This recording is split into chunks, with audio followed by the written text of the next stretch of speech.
Avec délectation. Ça, c'est l'un des meilleurs cadeaux qu'on puisse me faire, c'est les livres. J'aime beaucoup lire. Et chaque livre qu'on lit dans la vie, à la fin, on apprend quelque chose qui reste à vie aussi. Merci. Je dis, chaque livre qu'on lit dans la vie, quand on finit de le lire, il y a quelque chose qui vous reste pour toute la vie. Merci, je vais le lire avec beaucoup d'intérêt et puis on va discuter. Merci beaucoup et bon courage. Merci.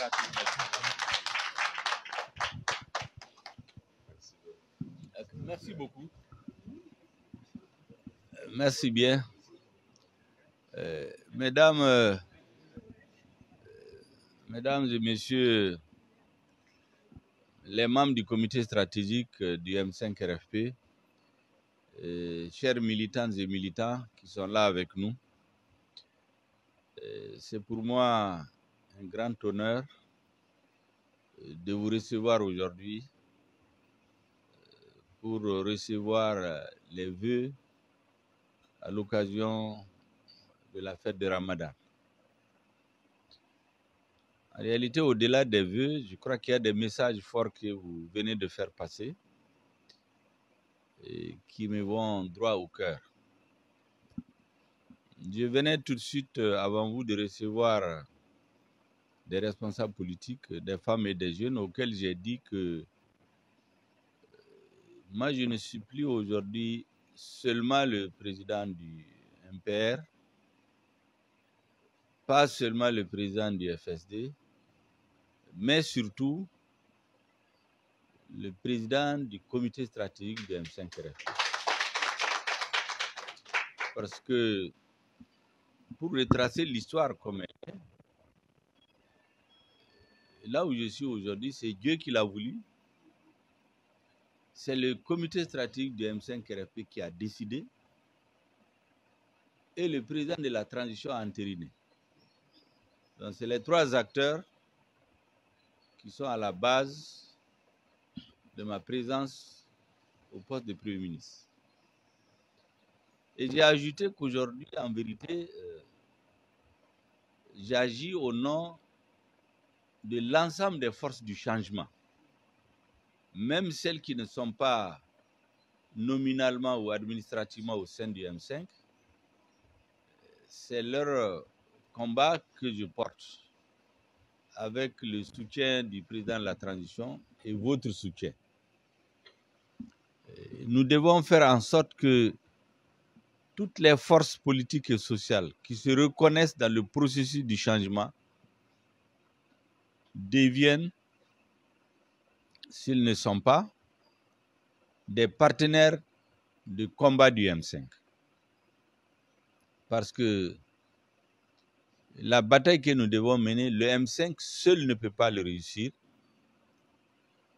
Il faut élargir de façon constante la base sociale, la base sociologique, la base politique des forces du changement. Et ça, c'est dans toutes les couches.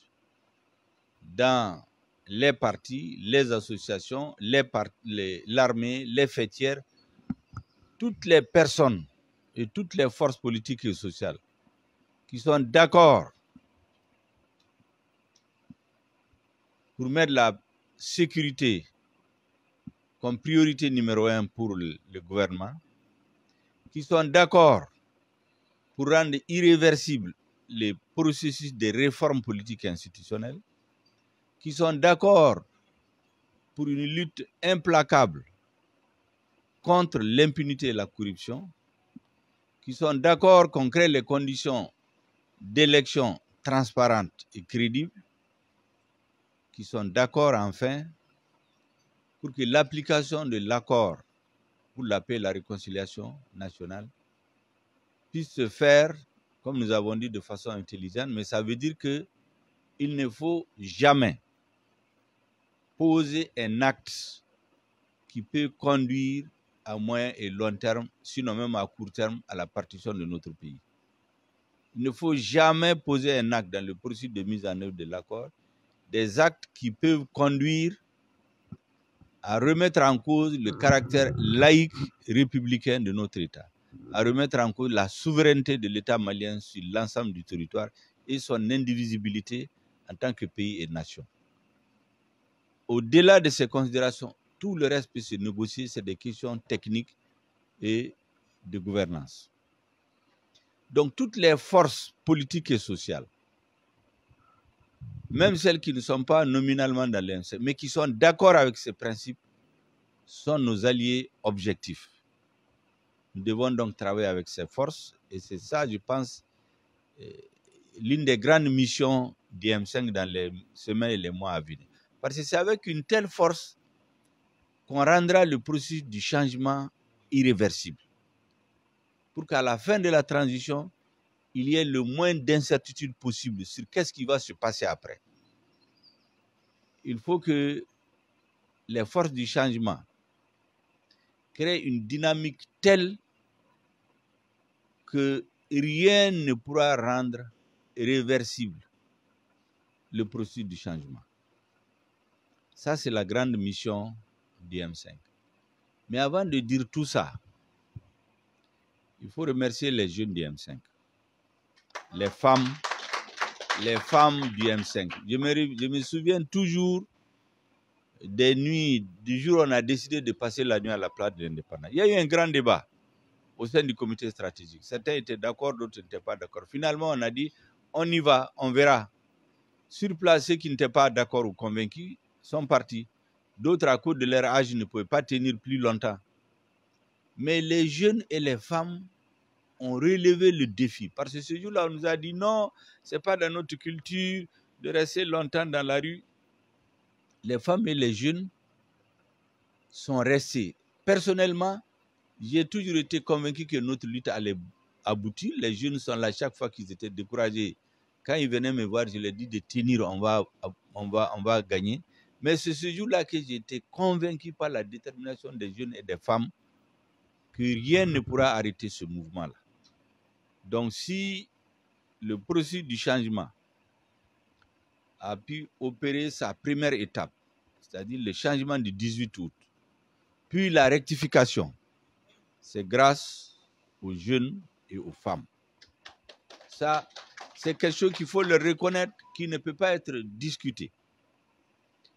Je voudrais aussi remercier les anciens qui, pour certains, malgré leur âge, parce qu'il y a 70 ans, 75 ans et plus, ce n'est pas évident de rester des heures et des heures dans les réunions, de rester des heures et des heures dans la rue, alors que certains, c'est des grands-parents, d'autres des arrière-grands-parents, de rester dans des réunions où la tension, souvent, ne correspond pas à leur âge.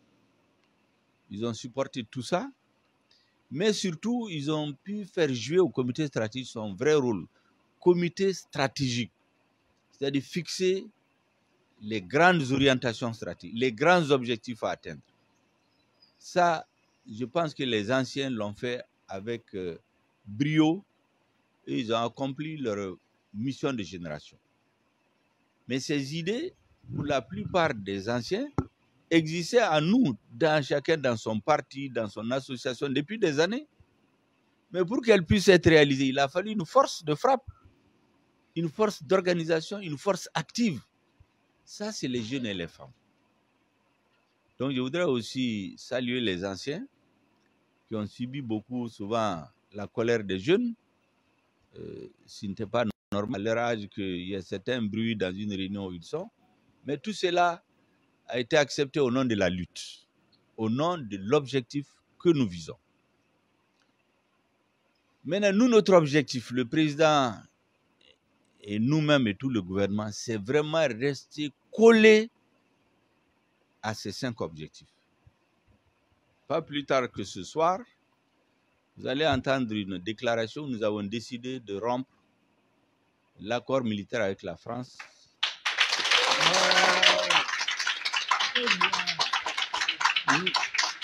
Nous ne l'avons pas fait parce que c'est réclamé ici et là. Nous sommes très lucides dans ce que nous faisons. Nous avons réuni les éléments de droit, les éléments de politique pour aboutir à la conclusion qu'il n'est plus possible de continuer à rester dans cet accord. Parce que cet accord a été signé, vous vous souvenez, dans une période où notre État était très faible. Ça arrive à toutes les nations. Il y a des périodes difficiles dans l'histoire des pays où il y a des accords qui sont signés. L'illustration, pour ceux qui lisent un peu l'histoire, c'est la Turquie moderne. Après la Première Guerre mondiale et la chute de l'Empire ottoman, était réduit à sa plus simple expression. Il a fallu que des patriotes se retrouvent pour remettre en cause cet accord. Je crois bien que c'est Cèdre, l'accord de Cèdre, si je ne me trompe pas. Si je me trompe, les historiens pourraient me corriger. Pour dire non. Mais pour cela, il a fallu l'union sacrée de toutes les forces patriotiques. Les laïcs, les religieux, les traditionnels, tout le monde se retrouve pour sauver leur pays. Nous, notre pays, a signé des accords. Nous avons tout fait avec notre partenaire français pour qu'on puisse appliquer ces accords dans le cadre du respect mutuel des deux États. Mais la réalité, on ne voulait pas voir le M5. Vous savez, la première fois où le gouvernement français a décidé qu'il suspend les opérations militaires, c'est le jour où nos frères du CNSP, de l'ex-CNSP, ont dit qu'ils vont donner la primature au M5, c'est le 3 juin. Parce que souvent, dans les débats, les gens oublient les dates. Tout est significatif. La deuxième fois, c'est le 7 juin, lorsque le Premier ministre a été nommé. Ces deux dates sont les dates auxquelles le gouvernement français a dit qu'il rompt les opérations militaires avec l'armée malienne au motif que le gouvernement malien aurait décidé de discuter avec ce qu'ils appellent les terroristes. Les terroristes. C'était ça l'argument au départ. Aujourd'hui, les pays où ils veulent aller, je ne vais pas citer de nom, mais le président a libéré les chefs terroristes. Il les a reçus au palais. Il dit qu'il envoie des délégations pour négocier avec eux. Donc ça montre que c'était un prétexte. En fait, c'était des moyens de pression sur le président de la transition, qui n'a pas cédé, qui est resté, comme on dit, droit dans ses bottes. Après ces deux étapes, nous avons décidé, à partir du moment où une des parties peut remettre en cause un accord, nous avons décidé de la relecture de cet accord. Et nous avons proposé des amendements qu'on a envoyés. Ce n'est que 3 mois après qu'il nous a été répondu qu'il va envoyer une commission technique discuter avec nous. Pendant que nous attendons cette commission technique, des actes de provocation, de dilatoire, d'espionnage, de violation systématique, méthodique, délibérée de notre espace aérien, des actes d'espionnage sont conduits contre nos forces armées de sécurité. Ça veut dire clairement qu'ils ne sont pris dans la logique de l'accord. À partir de ce moment, nous avons décidé souverainement, à partir d'aujourd'hui, que cet accord est caduc et nul et de nul effet, et nous avons puisé les éléments de droit dans les accords internationaux et des dispositions de l'accord lui-même. Cela a été fait parce que nous avons un objectif, c'est de libérer le pays. Nous avons un objectif, c'est de changer le pays. Mauvaise foi. Nous voulons que chaque fois que les Maliens s'interrogent, et c'est leur droit, chaque fois que les militants et les responsables du M5 s'interrogent, et c'est leur droit, qu'ils puissent eux-mêmes regarder en matière de défense, on avance, en matière de réforme, on avance, en matière de lutte contre la corruption, on avance, en matière d'organisation d'élections transparentes, on avance. Dans la mise en œuvre de l'accord, le gouvernement est très prudent. En ce moment, même si on n'est pas totalement satisfait, au moins les uns et les autres ont la conviction qu'on est sur la bonne trajectoire. Ça, c'est la deuxième chose qui nous tient personnellement à cœur. Tous les matins, avant de commencer, je m'interroge quels sont les actes qu'on va poser dans la journée qui peuvent concourir à atteindre ces 5 objectifs. Tous les matins, je commence par ça. Et quand je finis, vers 23 h, je regarde comme je reçois plus de 500 WhatsApp, plus de 300 SMS et plus de 150 appels. Je choisis quelques-uns pendant 1 heure de temps pour appeler, pour répondre. La question que je me pose avant de dormir, est-ce que les raisons pour lesquelles je suis venu ici, est-ce qu'on est sur cette pente? Et qu'est-ce que je dois faire demain matin? Avec quel ministre il faut parler? De quel sujet je dois parler avec le président pour être sûr qu'on avance dans la bonne direction, même si souvent c'est lent. Voilà comment nous fonctionnons. Et tous les actes majeurs que je pose, tous les propos majeurs que je tiens, une fois que l'idée me vient, je prends soin d'en parler avec le président. À l'issue des discussions, il peut les amender. C'est lui le chef, c'est lui le patron. Il peut déconseiller d'avancer dans tel sens. Mais dans la plupart des temps, très souvent, il me donne son feu vert. C'est ainsi que nous-mêmes, nous sommes dit, pour faire l'union sacrée, comme le président le demande, il faut donner à ça un contenu politique. Et faire en sorte que tous les clivages qui ont pu opposer les Maliens par le passé, qu'on essaie de tourner la page dessus. On ne la déchire pas, on la tourne pour avancer en retenant ce qui est bien, ce qui a pu être commis comme erreur, je dirais même comme faute, on tourne la page dessus. De manière que chaque composant de la nation, quand elle regarde les faits, les gestes, les propos des dirigeants de la transition, se dit, ah, je ne suis pas d'accord avec tout, mais ça, je me reconnais dans ça. C'est un souvent qu'on crée les conditions de l'union sacrée. Parce que notre histoire nous a trop divisés. Il faut maintenant une dynamique d'unité. Parce que chaque composant de notre nation, quand vous discutez avec les gens dans leur intimité, politique, sociale, même personnelle, ils sont liés aux hommes qui ont eu à conduire les destinées de notre pays, d'une façon ou d'une autre. Point qui ne veulent même pas qu'on parle de leurs défauts. Il faut tenir compte de ça. Par exemple, beaucoup ne savent pas que ce qu'on appelle le conseil territorial, c'est-à-dire c'est l'assemblée, ça s'appelait après assemblée territoriale, maintenant c'est assemblée nationale. Le premier qui l'a dirigé, c'est Phil Dabo Sissoko. Il y a très peu de Maliens qui le savent. Les premières réalisations au Mali, c'est pendant qu'il était chef du conseil territorial. L'hôpital Gabriel Touré, les premiers logements sociaux, les gens en parlent très peu. Beaucoup de gens connaissent Mamadou Konaté, juste on le dit comme ça, mais ils ne connaissent pas qui est l'homme. N'est-ce pas? Et Modibo Keïta, vous avez des partisans de Modibo qui le déifient, vous avez des adversaires qui le diabolisent, ce qui empêche de retenir de façon objective ce que ce grand homme a fait pour le Mali.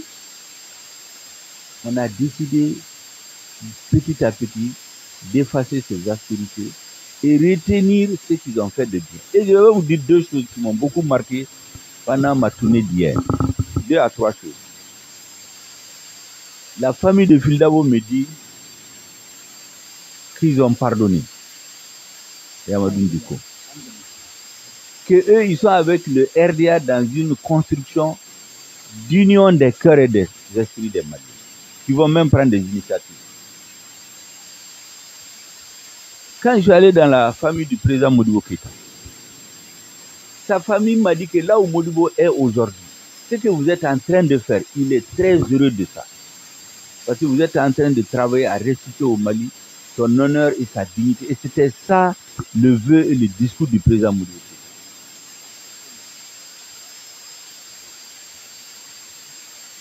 Quand nous sommes allés dans la famille de Cabral, sa mère était à côté de moi, elle m'a parlé un peu son oreille. J'ai promis d'ailleurs de la revoir. Même chose que j'ai fait avec les deux sœurs du président Modibo, j'ai promis de passer les revoir. Ses frères ont dit ceci. Ils ont dit si Cabral vivait aujourd'hui, il allait être avec le premier, il allait parmi vos soutiens. Ils ont dit ça devant les dirigeants de la CNEM qui étaient là. Quand nous sommes allés dans la famille du président Moussa Traoré, sa femme nous a raconté une petite histoire. Elle dit que quand Alpha a écrit son livre sur les grandes dates du Mali, dans les années 80, je crois qu'il a appris que quelqu'un lui a dit que le président ne serait pas content. Parce qu'il aurait parlé du président Modibo Keïta dans le livre. Donc il a cherché à voir le président Moussa. Et quand il l'a vu, il a dit à peu près pourquoi il a cherché à voir le président. Le président lui dit, monsieur le ministre, vous êtes historien. Les pages de l'histoire, il faut les tourner, mais il ne faut pas les déchirer. Si vous êtes un historien, c'est que vous avez écrit sur Modibo. Tous les Maliens doivent le savoir. À tel point, Moussa lui a dit, j'ai acheté un exemplaire que j'ai donné à chacun de mes enfants. Et je leur ai dit de lire. Pour mettre Alpha à l'aise. Donc, et de me dire que ce que nous sommes en train de faire, peut-être d'autres n'ont pas eu l'opportunité, peut-être le courage, peut-être l'intuition, peut-être les circonstances ne permettaient, mais tous ceux qui veulent construire le Mali auraient souhaité faire la même chose, unir les Maliens. Quand on a été chez l'époux du président ATT, que personne ne présente aux Maliens, il est rentré par son slogan « Retrouvons ce qui nous unit ». On ne peut pas faire de débat. Maintenant, ce qu'on peut leur reprocher chacun, que le pays soit tombé pendant qu'il était au pouvoir, que le pays ait telle difficulté, ça c'est une autre affaire. Mais qu'est-ce qu'on retient de lui? Vous partez en ville, les logements sociaux, comme je vous ai dit, ça existait depuis sous les fils d'Abo. Tous les régimes ont fait des logements sociaux. Mais quand que ça devienne massif, symbolique, que ça atteigne le plus grand nombre, c'est soit ATT. Je ne parle pas des autres réalisations. N'est-ce pas? Quand je suis allé chez l'époux du président Ibrahim Boubacar Keïta, les gens ont encore la colère contre lui, mais il n'est plus de ce monde. On l'a critiqué, on l'a combattu. Aujourd'hui, ce qu'il faut, ce qu'on doit faire, qu'est-ce qu'on fait de l'après-Ibeka? Et son épouse m'a dit, ce que la transition est en train de faire pour restituer au Mali son honneur et la dignité. Surtout le fait, elle me dit, que vous cherchez à unir les Maliens. Qu'il aurait aimé ça. D'où il est. Donc pour vous dire que le besoin que les Maliens se donnent la main. On n'oublie pas les défauts, les erreurs, les fautes souvent graves de certains. On ne les oublie pas. Mais ce n'est pas ça qui nous fait avancer. Ce qui nous fait avancer, c'est quelles leçons nous tirons de ça. Comment faire en sorte que chaque composant de notre nation, qui se reconnaît dans ces hommes, Soumaïla et Cabral, ils n'ont pas dirigé, mais j'ai expliqué que c'est des personnalités dans lesquelles, à un moment donné de l'histoire, il y a une partie de la jeunesse ou du peuple qui se reconnaissait en eux. Vous avez la génération Cabral, moi je ne rentre pas dans le débat, qu'est-ce qui a opposé les Cabral aux militaires, qui avait raison, qu'est-ce qu'il y avait comme enjeu politique, c'est pas ça le débat. Mais il y a toute une génération qui se reconnaît en sa personne. Soumaïla Cissé, vous vous rappelez, le combat du M5 a commencé au début comment? Les slogans, c'est les 5 points que je viens de vous dire, plus libérer Soumaïla. C'est des milliers de personnes qui sortaient pour la libération, au point que dès que Soumaïla a été libéré, il y a des gens qui ont dit que les manifestations ne les intéressent plus. Donc, lui aussi, sans être arrivé au pouvoir, il a incarné pour une partie de la population, à tort ou à raison, ça c'est un débat politique. Il a incarné un idéal. C'est pourquoi j'ai dit partout que les politiques vont continuer leur débat quand ils s'affrontent, Les historiens vont écrire, mais nous qui sommes en responsabilité de la charge de l'État, nous devons assumer toute notre histoire au nom de notre peuple pour pouvoir avancer. Si ça réussit, et je crois qu'on doit tous faire que ça réussisse, c'est au bénéfice de tous les Maliens, mais surtout au niveau du M5, qui a donné la preuve dès sa constitution que toutes les sensibilités politiques qui ont jalonné notre histoire peuvent se retrouver pour une cause juste. Il y a des gens qui n'allaient jamais se rencontrer autour d'une table avant le M5. Ils se sont retrouvés, ils ont mené le combat, ils l'ont réussi. La première étape. Maintenant, il faut qu'on réussisse l'étape la plus difficile. Qu'on se reconstruise le Mali et rendre le processus de changement irréversible. Que les jeunes qui ont fait le combat avec nous autres dans quelques années, quand ils vont venir prendre la relève, qu'ils aient moins de problèmes à gérer, qu'ils concentrent leur énergie sur la bonne gouvernance et non pas être dans des querelles historiques ou bien en train de courir derrière les djihadistes. Voilà un peu la philosophie qu'on a aujourd'hui. Mais ça se nourrit tous les jours des activités du M5, des idées du M5, de l'esprit M5, de la confiance du président de la transition et de ses compagnons. Voici les principales boussoles que moi j'ai. Et c'est pour cela que je crois que cette partie de l'histoire, on l'écrit ensemble, en vérité. Ce n'est pas le Premier ministre seul. Les ministres M5 qui sont dans le gouvernement, plus les autres ministres, font tous ce qu'ils peuvent. Il y a des difficultés. Tout le monde les a. Tout le monde les rencontre. D'ailleurs, la seule personne qui ne fait pas de difficulté, qui ne se trompe pas, c'est celui qui ne travaille pas. Lui, il peut être assis dans son coin tous les jours, yaka, yaka, yaka. Mais ceux qui travaillent là, ils vont forcément se tromper quelque part, ils vont faire des erreurs, ils vont même faire des fautes. L'essentiel, c'est que la trajectoire soit maintenue. C'est surtout ça qu'il ne faut pas perdre de vue. Il ne faut pas qu'au moindre trébuchement, on abandonne. Donc, la confiance du président dans le premier et dans le gouvernement, c'est ça qui a permis à 50% notre réussite. Et les idées qui ont été conçues par le comité stratégique, que nous avons exposées, et nous avons cherché le consensus avec le président et on les met en œuvre. C'est pour cela que on ne cessera jamais de vous remercier et continuons. Il y aura des trébuchements, il y aura même des erreurs, même des fautes. N'hésitez pas, venez, on discute. S'il y a des choses à corriger, on les corrige et on avance. Pour que ce que j'appelle les contradictions qui sont inhérentes à tout mouvement normal ne se transforment jamais en antagonisme. Parce que souvent, ce qui arrive dans les mouvements en Afrique, toute contradiction, on ne la gère pas bien ou les gens font de la fixation et ça se transforme en antagonisme. Et toutes les grandes causes en Afrique, elles sont perdues souvent à 50% à cause des luttes internes et à 50% à la lutte de l'adversaire qui ne veut pas que ça aboutisse. Donc si nous assurons notre cohésion interne, ça fait 50% de gagner. Le reste uni, on peut faire face à l'adversaire. Voilà ce que je voulais vous dire. En tout cas, merci beaucoup à tout le monde, aux jeunes, aux femmes, aux doyens, aux moins jeunes, et serrons les rangs. Comme le président nous dit souvent, serrons les rangs et avançons. Merci bien.